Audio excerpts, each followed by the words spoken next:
Buenos días, tardes, noches a todos los espectadores. Vamos a hablar sobre un tema bastante curioso e interesante, Hegel y la muerte del arte.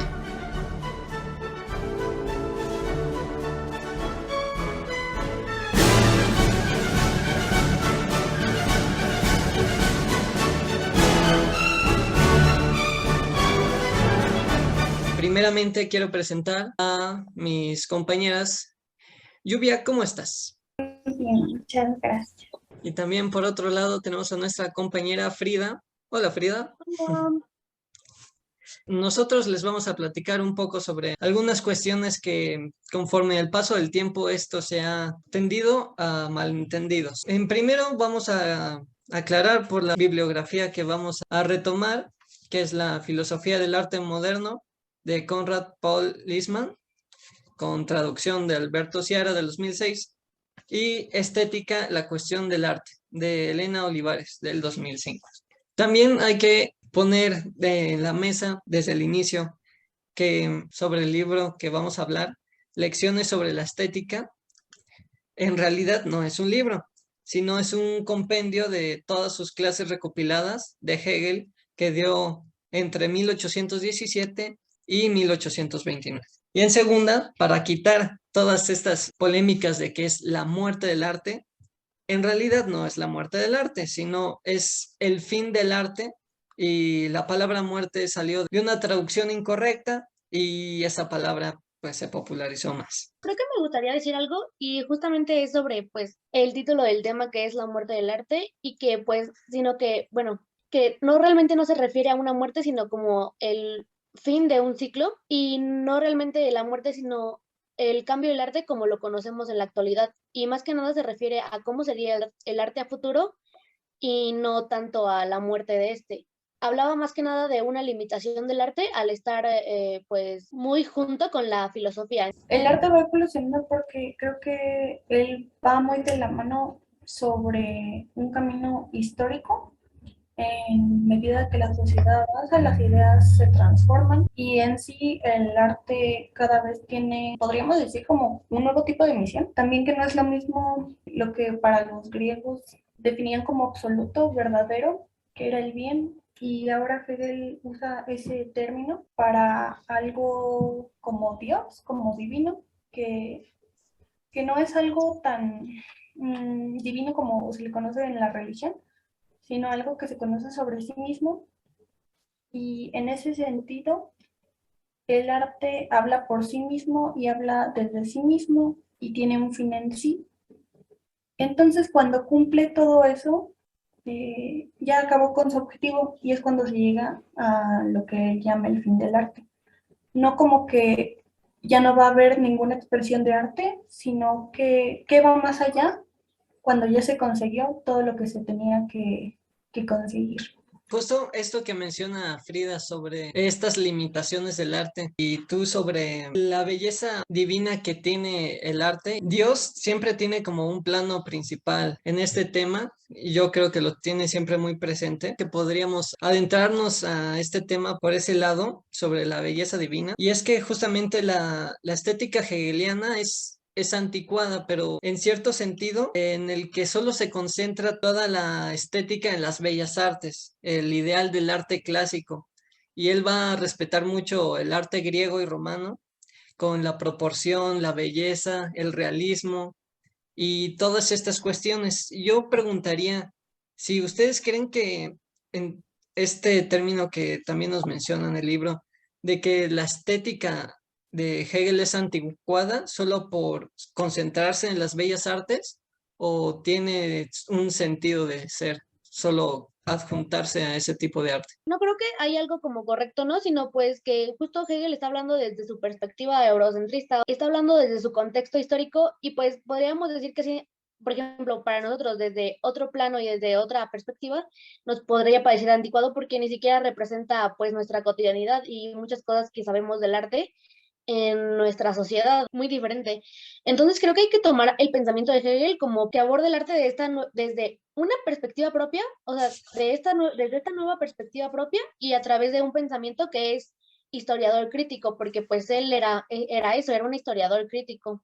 quiero rescatar una cita que viene en el libro que menciona, el arte de su tiempo le parecía inferior, pero comprende la situación histórica en la que se encuentra, ve su relación con procesos sociales que marcan el desarrollo de la sociedad burguesa. Y es justamente esto que tú nos comentas de que él, a pesar de que está muy en contra de las nuevas corrientes de arte que suceden en su contexto temporal, está consciente de que es parte natural del camino del arte, como su evolución, y por eso menciona él como que se va perdiendo este origen, la naturaleza divina del arte, la cual lo hacía tan divino, bello, pero que igual está consciente de eso. Que admiraba mucho hombre y considera así como que una expresión muy grande de lo que significaba el arte en ese tiempo, pero al mismo tiempo, como mencionas, Carlos, sabe que pues no se puede volver a eso. No tiene sentido repetir algo que ya, que alcanzó su máximo esplendor, entonces, aunque lo respete, aunque lo admire, sabe que no se puede volver a lo mismo, porque el arte cada vez va a reflexionar más sobre sí mismo y ahora pasa a ser algo más de contenido en sí que la pura imagen. Hegel en su estética tiene una afirmación en el cual dice que la belleza artística es mejor que la belleza natural, porque es la belleza nacida y renacida del espíritu.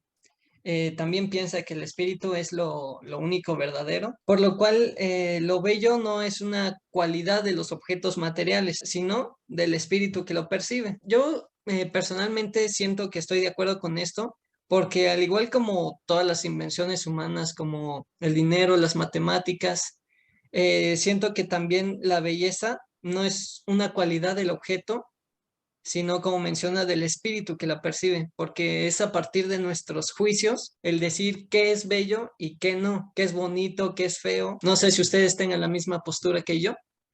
Por ejemplo, a mí me interesaba mucho en Kant, que hace esta definición de lo bello algo totalmente desinteresado y es este desinterés lo que hace que todos podamos concebir como algo bello sin necesidad de argumentar porque simplemente lo sabes cuando lo contemplas. La autonomía de lo bello y del arte que declara Kant, Hegel lo retoma, pero también sabe discernir que Kant, o sea, sí nos ha hablado de una belleza en la naturaleza, pero en sí Hegel dice, pues es que la naturaleza no es consciente de sí misma, no es consciente de su propia belleza, entonces es muy diferente a la belleza del arte del artista, porque es lo mismo, el hombre se reconoce a sí mismo, reconoce su espíritu en sí mismo, así como el arte reconoce la belleza en el arte mismo. Entonces creo que eso es lo que me parece interesante en cuanto a la belleza artística que supera a la belleza que se le conoce como en la naturaleza, porque esta sí es consciente de ella, sí tiene un contenido que la naturaleza carece. Este aspecto de la intención, o sea, la intención es lo que cambia todo el sentido del, pues sí, de la belleza y, bueno, de lo que contemplamos como bello y del arte en general. Y es que, claro, como menciona Lluvia, la perspectiva de Kant sobre la belleza es que viene de la naturaleza y Hegel es totalmente lo contrario, que cree que es un invento humano. También retomando lo que decías, en que el humano se reconoce en a sí mismo en lo que crea y hace.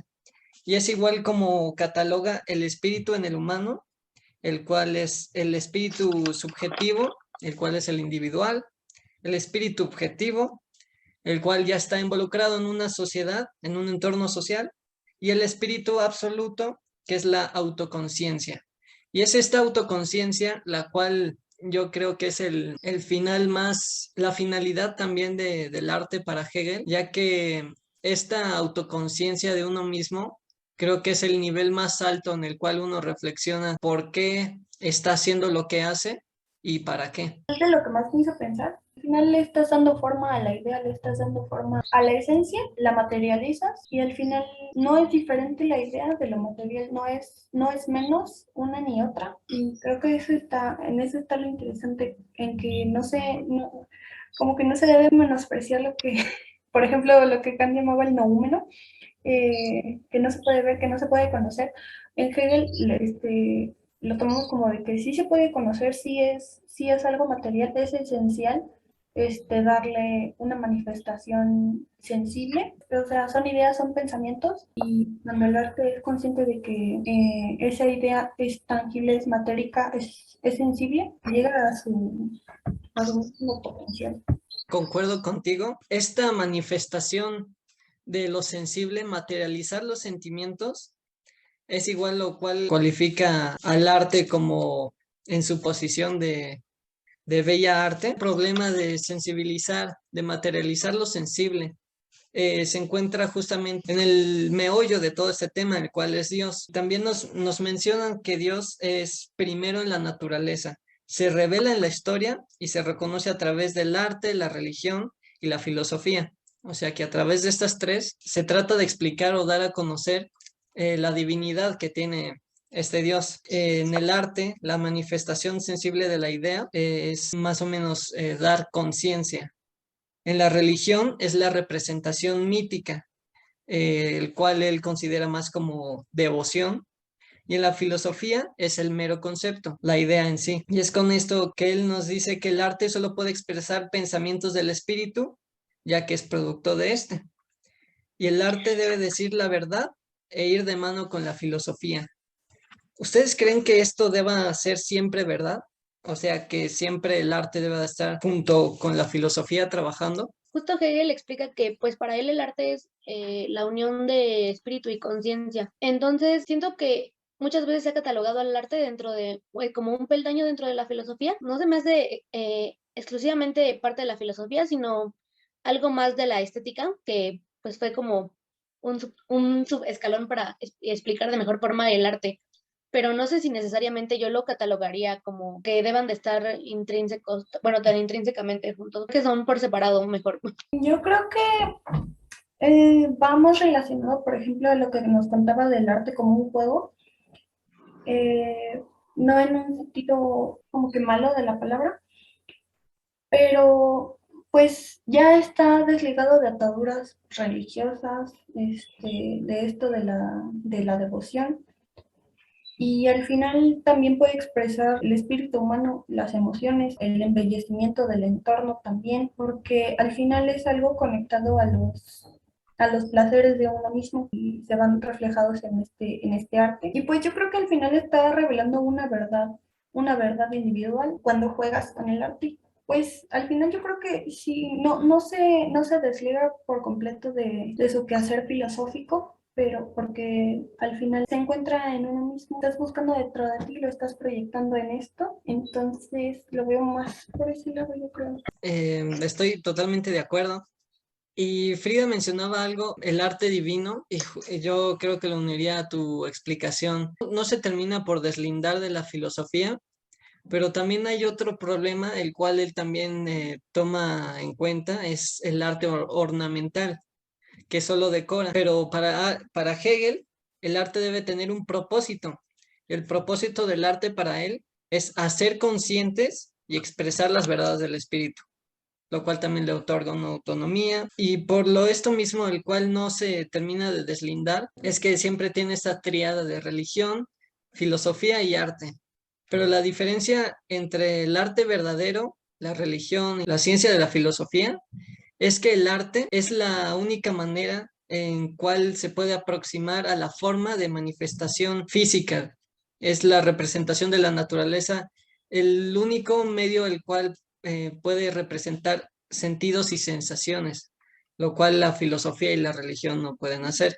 Y es lo que comentábamos, al final la idea se hace sensible, se comprende en sí mismo, en una imagen, en una manifestación física, a diferencia de lo religioso, porque pues sí, hay representaciones religiosas y que te hablan de lo espiritual, de lo divino, de personajes creadores, pero al final es más a quién le estás dedicando tu devoción directamente, más que a la obra en sí. La obra divina, religiosa, sirve como un conducto hacia ese ser espiritual al que le muestras devoción, pero en sí sigue teniendo esa función, está atado a esa sola función como un icono. Cuando se trata de lo absoluto, en la búsqueda de lo absoluto, en la pura obra, es donde encontramos pues esa idea, esa verdad. Sé que hemos estado mencionando mucho a Dios, pero porque en ese entonces era lo más aceptado, era el centro de todo, pero no todo el arte de Hegel es teocéntrico. Su estética contenidista, y quiero recalcar la palabra contenidista porque también va a ser uno de sus puntos más débiles en su estética, el cual mencionaremos después, privilegiará las búsquedas artísticas que conduzcan a una mayor conciencia de lo absoluto. Entonces, esto quiere decir, él busca que el contenido sea lo más importante y que este contenido, pues, tenga sentido, ¿no? Como dice, hacer conscientes y expresar las verdades del espíritu, que el contenido de la obra te lleve a un autoconocimiento. Hegel también se le considera romántico porque cree que la finalidad del arte es despertar el alma y cualquier cosa que desvíe este fin, degenera el arte y le quita su libertad. Así que si alguna obra de arte no busca despertar el alma, ya está mal y ya es mal arte. ¿Ustedes qué opinan sobre esto? Justo yo creo que no, porque entra otra vez lo que digo de la intención, pero también me gustaría hablar un poco de, no sé si aparecía en el libro, pero creo que lo investigué por mi cuenta, la verdad no sé, pero de Arthur Danto, que era un crítico de Hegel, y pues a través de él habló acerca de varias cosas que me parecen muy interesantes, y una de ellas es la deslegitimación, y pues básicamente trata de explicarnos de una manera más concisa el pensamiento hegeliano, donde se ve al arte no tanto como pues algo individual, sino como un escalón en la filosofía. Me gustó mucho una parte que decía Hegel ve al arte como algo secundario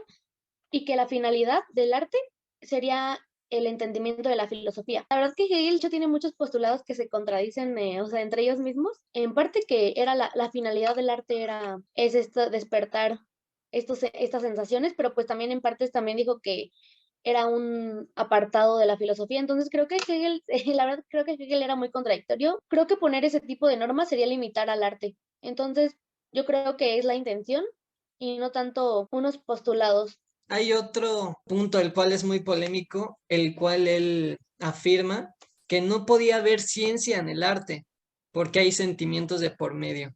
Solo es lujo y decoración. Y desde la Edad Media se ha existido este problema cuando todos los conocimientos se catalogaban y se trataban de hacer subdivisiones de los temas. Igual esto ya desde que se deslindó un poco Dios en el renacimiento de todo el conocimiento y se enfocó más el humano en investigar la ciencia y su porqué de estar aquí. El catalogar el conocimiento siempre ha sido un problema, que si la música es un arte o no, la poesía, que si la psicología es una ciencia o la historia es una ciencia que solo contiene datos. Y yo creo que el arte está justamente en ese mismo problema, ya que eh, no lo catalogan, o bueno, él no lo quiere catalogar como una ciencia.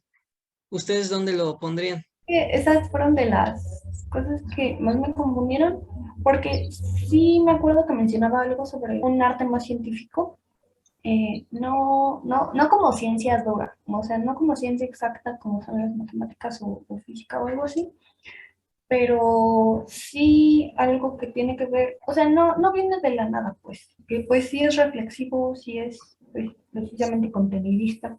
Entonces, al final, el arte también se esfuerza para encontrar una reflexión y una intención en sí. Pues Hegel estaba muy limitado pues, por el momento histórico que vivía y por su entorno. Entonces, porque creo que hoy en día sabemos que, bueno, yo creo que sí es muy posible y factible que la ciencia y el arte estén en conjunto porque pues tanto así que en cualquier proceso artístico se usan factores científicos. Tenemos metodologías, usamos tanto ciencias exactas como ciencias sociales, o sea, están las ciencias políticas y sociales, entonces creo que se limitaba mucho a las matemáticas y lo que conocen, bueno, lo que se conoce generalmente como ciencias que son las exactas, pero pues hoy en día sabemos que hay muchos tipos de ciencias y que pues yo creo que para todos los procesos artísticos son necesarias y útiles. Tan solo pues en un proceso de hacer una pintura se necesita algo que se llama compatibilidad de elementos y pues todo debe ser yo creo que la ciencia y el arte están en conjunto siempre. Por mi parte, también creo que tienes razón. Desviándonos ya, nos da Hegel una división de la obra de arte, una descripción en 3 puntos muy concisos. Yo creo que está bien resumido. El primero es que la obra de arte no es natural, es para el hombre y tiene un fin. El no es natural viene justamente por esto de que es artificial y esto es una creación justamente del hombre, lo cual nos lleva al segundo punto, que es para el hombre. Yo creo que para que sea justo y que incluya obviamente a todos, usaría la palabra humanos más que hombre. Y está hecho en la obra de arte por el humano y es para el humano, porque justamente como mencionaba Lluvia y Frida en momentos anteriores, el hombre se refleja en la misma obra de arte y se entiende en ella, se representa. Ahí ya está el tercer punto, el cual tiene un fin. Yo siento que también todas las cosas que se hacen es por alguna razón y el arte debe de tener un porqué. No sé si ustedes estén de acuerdo con estos 3 puntos, el cual nos menciona muy resumidos todo lo que es una obra de arte. Creo que sí, creo que para mí los 3 puntos entran en mi definición de obra de arte. También, o sea, a diferencia de lo que consideramos como... Le damos nombre de arte porque tiene esa es su intención, yo creo. Sí, como dices, es algo creado por las personas y para las personas, ¿no? Eh, porque somos conscientes de lo que estamos haciendo y del fin que queremos lograr en esto. Sin artista no hay arte. La obra es capaz de encontrarse en sí porque la persona misma se encuentra en sí. Tenemos otro tema antes de pasar a lo que sería algo meramente histórico, algo que también le molesta mucho a Hegel, yo creo, la inspiración, el hombre inspirado y todo su arte sale por mera obra divina, ¿no? Y él cree que el arte es producto del espíritu y la imaginación, pero en primer lugar, o sea, antes de este subconsciente, está la conciencia y la concentración. Él cree que el artista debe tener una experiencia justamente para poder hacer arte y entra en juego una palabra, el cual también hace mucho ruido, y que es el genio. El genio se forma con reflexión, práctica y destreza, según Hegel. No hay inspiración de por medio para crear una obra de arte, la creatividad, que su definición de creatividad es la unión del talento y el genio. Yo creo que son términos que, por ejemplo, sí nos hacen ruido ahorita porque nuestra conceptualización de la palabra genio y talento pues sí son casi inalcanzables. Porque si suponemos como que mucho esfuerzo, alguien que tiene esos rasgos innatos, pero pues sí considero que también decía la palabra inspiración, ¿no? Al final esa inspiración viene de la evolución de una persona como individuo. Estamos hablando de lo del genio creador. O sea, Hegel dice que se compone de 3 elementos que son la constancia, pues como un talento natural y otra cosa. Para explicar su cotidianidad que llevó hace muchísimo tiempo, creo que está correcto. Y creo que hoy en día podemos como, o sea, si lo trasladamos a algo actual, podría ponerse en los tipos de inteligencias que tenemos. O sea, cada persona podría tener un genio creador dependiendo del tipo de inteligencia que tenga, que pues hoy en día ya sabemos que son el lógico matemático, el emocional, o sea, hay muchísimos tipos de inteligencia y creo que cada persona enfocada específicamente a lo que necesita y requiere, pues sí, o sea, sí podría aplicar el mismo término. Y creo que en el arte, pues sí creo que es más que nada, o sea, yo la verdad no creo nada que sea como generación espontánea y que tengas la habilidad nata, sino pues es un conjunto de factores como pues dónde viviste, el acceso a materiales que tuviste, o sea, no es algo que sea por generación espontánea o por talento natural, porque pues creo que es bien sabido que el talento no sirve de mucho si no se explota y se explora y se enriquecen. Creo que definitivamente no es por generación espontánea o por algún hecho fuera de nuestro control. Creo que es un proceso controlable y bastante explicable. Bueno, por mi parte yo creo que también tiene razón, aunque yo también opino que hay parte del subconsciente el cual trabaja para el artista y su realización de la obra. Va de la mano con este subconsciente. Algo que explotó mucho es este ámbito de estudio y sobre todo lo que dio pie al surrealismo es la obra de Freud de la interpretación de los sueños, la cual justamente se analiza a fondo este tema, el cual él ya no pudo conocer, ¿verdad? Porque fue ya publicado como en 1900 y estamos hablando de 1830 máximo. Claro, como mencionas, el arte se necesita constancia, práctica, tener habilidad también, pero yo siento que el subconsciente o este tipo de inspiración también viene inmiscuido en cierta forma al realizar la obra de arte. Sí, yo también creo eso porque, bueno, en una parte creo que Hegel dice, no, el humano creador de arte es aquel que es un humano libre. O sea, creo, dice hombre, pero pues lo traslado a algo más normal que sería humanos, ¿no? Creo que viene justamente de esto, de lo que tú dices del subconsciente. Y pues sí, porque yo creo que los artistas tienen puntos de vista únicos porque son receptores de ciertos mensajes y bueno, creo que nuestro trabajo es comunicarlo. Entonces, lo difícil aquí es el saber cómo comunicarás este mensaje. Entonces creo que aquí entra todo lo que tú dices del subconsciente y pues lo que había dicho anteriormente de la intención. Cierto, muy cierto. Yo siento que la interpretación de Hegel para el arte es muy importante también conocer cuál es su interpretación de la historia del arte. Divide en tres partes de acuerdo a un grado de unión de contenido, que es Dios y la idea. Y divide la historia del arte en tres, ¿no? Está el arte simbólico, el cual se va a encontrar en Oriente, el clásico y el romántico, que se va a encontrar en Occidente. En estas tres divisiones vamos a encontrar sucesivamente la aspiración, logro y rebasamiento del ideal. La idea es abstracta, se materializa y luego asciende a un plano astral, el cual no es representable y vuelve al espíritu en sí. Vamos a explicarlo mejor. La parte de la historia simbólica nos la explica con Brahma y Zaratustra, donde estas deidades no tienen representación, sino que son personificaciones en sí de lo divino. Es lo divino mismo y es esta idea. Egipcios, donde por primera vez ya logran separar la forma de contenido de los símbolos. En esta parte de la historia, la simbólica, es mucha idea, ¿no? O sea, no hay una forma de representar lo eterno y lo divino. En la época clásica, donde él cree que es el punto más alto del arte, los dioses griegos ya toman forma y semejanza a las personas, es decir, se humaniza. Las esculturas logran poder representar a las deidades, ya son corporizadas, mundanas. Vamos a la última división que tiene, que es el romántico, donde ya hay una inadecuación entre la forma y el contenido. Uno de los libros, este ejemplo de cómo representar a la Santísima Trinidad. Si tenemos a Jesús, claramente, que es hombre encarnado, pero cómo poder representar a Dios y en sí al Espíritu Santo. Y aquí ya es como donde dice que entra en problema la representación, las interpretaciones, las cuales van a ser diversas para casi todos. Se enfoca más a una expresión del sentimiento y de las deidades. Es justo entonces como tenemos que es demasiada idea en el arte simbólico.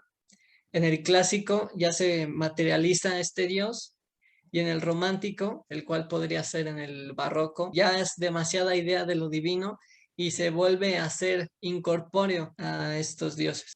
Hace ese tangible lo divino, como tú mencionas, o sea, los dioses o los íconos, pero al final, pues sí, durante el romanticismo sí vemos como ya no se trata de algo exterior, algo supremo a nosotros, sino de el individuo mismo y que ni siquiera tiene que ser algo material o momentáneo como la música, es la idea misma, no tiene una temporalidad y es infinita. El arte se vuelve a encontrar en sí mismo, así como el hombre lo hace consigo mismo.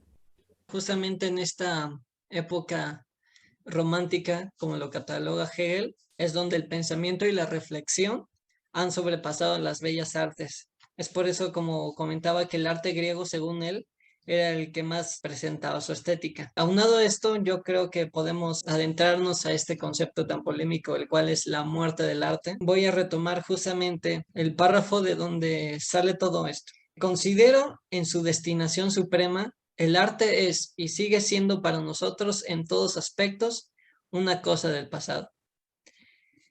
simplificaciones y malentendidos, como la desaparición total del arte, o menos pesimista para esto, como la premonición de los cambios que el arte iba a experimentar en el siglo XX. Concibe la historia de la humanidad como progreso en la conciencia, en la libertad y de hacerse consciente. Es libre el pensamiento del espíritu absoluto y capacidad de expresarse como uno quiera. Entonces es aquí ya cuando el arte toma libertad y puede expresarse de cualquier forma y ya no está con ataduras de filosofías ni concepciones de belleza estética. En la época ilustrada, el arte ya no da modelos de acción e interpretación. O sea que en el momento donde el pensamiento y el conocimiento ya nos brinda la verdad, es entonces ya cuando el conocimiento, la investigación, la ciencia nos concede la verdad y ya lo divino ya no tiene cabida en el conocimiento y el arte ya no es quien expresa todos estos ámbitos, ya no es norma ni criterio para decir qué es verdad y qué no. El fin del arte está en que ya no busca más la verdad absoluta, ya no es el medio principal para esto. O sea, otra vez refiriéndonos al término incorrecto de la muerte del arte, que no se refiere a eso, sino se habla de una reconstrucción del arte y ya no reclama solamente un goce, sino desde esta nueva perspectiva busca hacer un juicio y ya no solamente llegar a una verdad absoluta, porque, pues como habíamos dicho, entra en función la ciencia y todas estas ciencias exactas, entonces ya no busca esa verdad absoluta, sino también un juicio crítico y ya no nada más el placer que generaba el arte. Precisamente, y es que Hegel interpreta la libertad, la liberación del arte como su pérdida y se deslinda ya de la religión y del culto, pero a su vez era la forma en la cual podía llegar a la gente y en la forma en la cual obtenía la verdad. Y entonces ya no se le puede juzgar por la religión en sí. Hay una frase que menciona un filósofo que se llama Michel Dufresne, que me llamó la atención. Emancipado de Dios viene el saber absoluto. El arte auténtico no tiene otra cosa que decir que sí mismo. Y es este punto en el cual puede explotar el arte en un sentido el cual nunca lo había hecho, que es tener una introspección en sí mismo. ¿Qué es el arte y por qué estamos haciendo esto? No solo representar la divinidad, lo bello, sino investigarse a sí mismo. No muere el arte, sino que cambia y esta reconstrucción es a base de la importancia que tiene para nosotros y la forma en la que lo vamos a empezar a desarrollar. Bueno, no desaparece la necesidad de arte, sino aparece esta autointerpretación que es como ser más autocríticos y darle un punto de vista pues más personal. No se busca una verdad absoluta ni universal ya, introspectivo también, como que solo agarra un nuevo rumbo. Sí, el arte en este punto ya se convierte en un objeto de pensamiento y es justamente por esto mismo que Hegel hace una propuesta y recomienda cambiar el término de estética, que significa sensación del griego, ¿no? Y entonces él propone que se incluya en esta definición una nueva función de pensamiento, porque ya no, el arte, su principal misión no es buscar lo estético, sino ya es la reflexión y el pensamiento de sí mismo. Bueno, tenemos justamente que en esta investigación y exploración del arte vienen diferentes corrientes, por ejemplo, en la pintura, donde el impresionismo, el cual busca representar detalles de objetos comunes, lo cual nunca había hecho, de lo cotidiano y lo accidental, reemplazan a lo divino. Él cree que es un momento de decadencia, capricho y subjetividad extrema. No sé cómo se hubiera puesto, se hubiera visto el ready-made, el abstraccionismo, el performance también que tenemos hoy en día, el arte povera, etcétera, etcétera, etcétera. Y yo creo que es justamente estas diferentes corrientes en las cuales ya se deslindan de la religión, las cuales nos muestran cómo se están explorando a sí mismos y todo el entorno que los rodeaba, el cual nunca habían representado por manera de la pintura. No solo propio de la religión, sino de cánones, o sea, no se concebía una escultura sin un pedestal o ciertos elementos formales para un tipo de representación, ¿no? O en la pintura, cada vez se rompen más estos ataduras de lo que se consideraba arte y es cuando también se avanza más hacia las vanguardias de vemos totalmente diferente cómo se maneja el abstraccionismo, el impresionismo de la pintura antigua y de diferentes civilizaciones. Cada vez vemos más este desligamiento de todo lo que significaba el término arte y el término estético también. Tienes mucha razón. Yo estoy de acuerdo con lo que dices, con lo que menciona Hegel. Y mencionábamos el cual él estaba consciente de su contexto histórico y a pesar de que se le hacía inferior el arte de su tiempo, lo reconocía como parte de la historia para la evolución del arte. También por esto él critica a los nazarenos y prerrafaelistas por alterar la linealidad de la historia, evadiendo su contexto temporal. Hegel sí atesora y cree que el mejor arte fue el de la época griega y romana, pero no por eso él trata de reavivar esos cánones porque cree que sería como atentar contra la línea temporal y la continuidad natural por la cual está pasando el arte. Para llegar justamente a lo que ya tenemos, que es el arte moderno, el cual cree que solo debe de tener una vinculación científica. Esto porque dice que siempre va a necesitar una interpretación, ¿no? A simple vista de la obra estás comprendiendo lo que dice, sino que como en el abstraccionismo, casi todo va a tener una interpretación y ya no es lo que te está diciendo el artista en la obra, sino que cualquiera puede entender ciertas cosas con lo que está viendo y es a lo que se le llama, o bueno, él llama la desfuncionalización del arte. También tenemos una ya afirmación que nos comenta el libro en que no puede morir el arte porque es una manifestación sensible de la idea y esta manifestación de la idea siempre debe de estar presente, siempre debe de aparecer. Y si muere un arte, si es que llegara a morir uno, tendría que nacer otro. Es un término el cual me gusta mucho, disolución.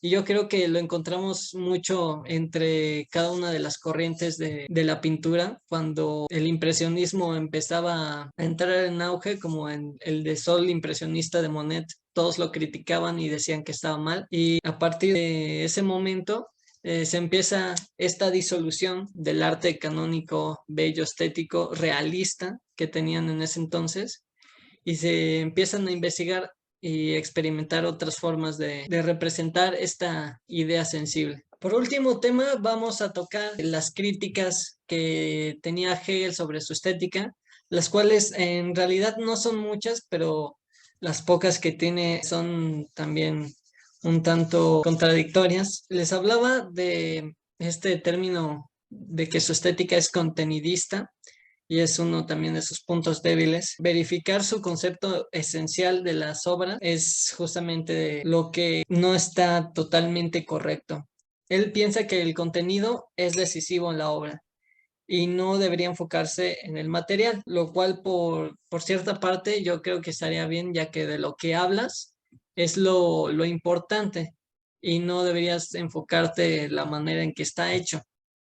Pero también a lo que se refiere es que él parece juez de lo que se debería decir y lo que no. Hay ciertos contenidos y temas que él cree que son buenos y correctos, los cuales serían los que hablan de la divinidad, sentimiento materializado y de esta cierta forma todo el arte el cual no habla de este contenido religioso y bellamente estético no está bien. Y por ese mismo ámbito se le critica mucho. En otra parte, él cree que el sonido de la poesía es una exterioridad accidental, lo cual está equivocado dado a que el sonido de la poesía es una parte importante que lo hace bello. O sea, él pensaba que simplemente la escritura, las letras de las poesías eran lo que lo volvían bello, pero esta misma escritura es la que busca las rimas, la entonación y la terminación en ciertos sonidos para que tenga esta belleza sonora. Y él cree que es todo lo contrario. Creo que el contenido también es muy importante porque al final es el discurso detrás de la obra que puede no encontrar como... Es muy difícil encontrar la relación entre la forma y el contenido. Por ejemplo, me pasa mucho con el arte abstracto y todo eso, que se es necesario un esfuerzo para entender la intención y todo eso. Pero tampoco considero que hay temas de los que se deba hablar y de los que no. Si alguien va a hablar desde su mismo ser, su tema tiene una raíz y tiene un significado y un valor. Entonces no es como que no vale la pena hablar de unos por otros. Sí, está esa contradicción, ¿no? De queremos hablar desde nosotros mismos encontrándonos, pero hay limitaciones en lo que se puede decir y no. Exactamente. Y voy a mencionar un párrafo que está en el libro justamente para tocar el último punto débil en la estética de Hegel. Encontramos dos cosas. En primer lugar, un contenido, un fin, un significado. Luego, la expresión, la apariencia y la realidad de ese contenido. En la obra de arte no se da más que lo que tiene referencia esencial al contenido y lo que expresa.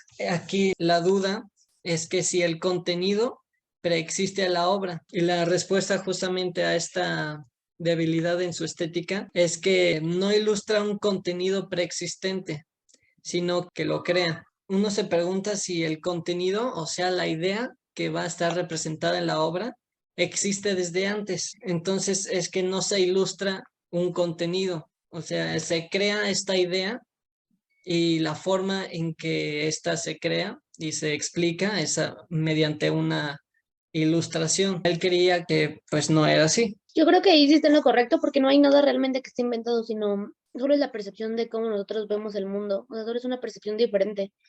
Y yo creo que no hay nada, o sea, bueno, no sé, pero a mi parecer sí es como que no se puede crear algo totalmente nuevo, sino es un conjunto de cosas que ya vimos a lo largo de nuestra vida y pues no sé, solamente se genera en conjunto de todos esos estímulos que hemos recibido.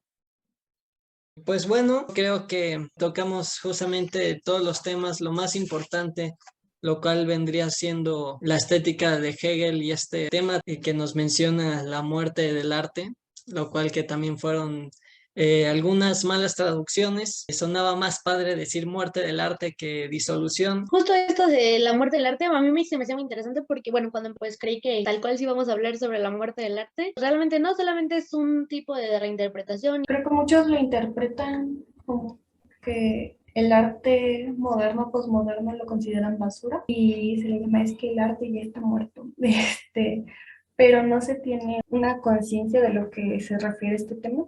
Si se quieren regresar a cánones estéticos y formales antiguos, clásicos, y pues como no sé, no creo que tenga mucho sentido regresar a algo que ya se interpretó muchas veces que, o sea, no está mal, pero lo de ahora tampoco está mal y no, y al final el artista sigue creciendo, el arte sigue creciendo y sigue teniendo mucha variedad, mucha interpretación, como dicen. Entonces, pues hay que ser conscientes de todo lo que implica existir en este tiempo y es lo que vamos a transmitir en nuestras propias obras. ¿Sí? Con estas reflexiones nos despedimos. Gracias por todo su tiempo y atención y esperemos que les sea de mucha ayuda. Eso sería todo de nuestra parte. Hasta luego. Chao.